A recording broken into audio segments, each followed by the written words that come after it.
ત્યારે જગતમાં કોઈ એવું મળી જાય ને કે બસ હું એના બધી મારા સુખ દુઃખ ની વાતો કરું, એના લાડ કરું, એના પ્રેમ કરું, અને એ પ્રેમમાં કોઈ દગો ના થાય એવું મને કોઈ મળી જાય ને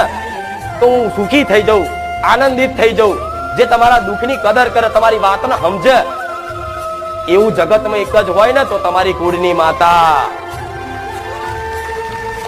કે જે તમારા દુઃખનો મજાક કરે. તમે જો ઈચ્છો છો ને કે મને કોઈ વસ્તુ એવું મળી જાય કે બસ મને 24 કલાક મારી સંભાળ રાખે, કોઈ તમને આજે તમે દુઃખી હોય અને કોઈ પૂછવા વાળું ના હોય, ઘરના તમને પૂછતા ના હોય, તો તમને દુઃખ લાગે છે ને, અંદરથી લાગે છે ને. હારું મને કોઈ પૂછતું નહીં,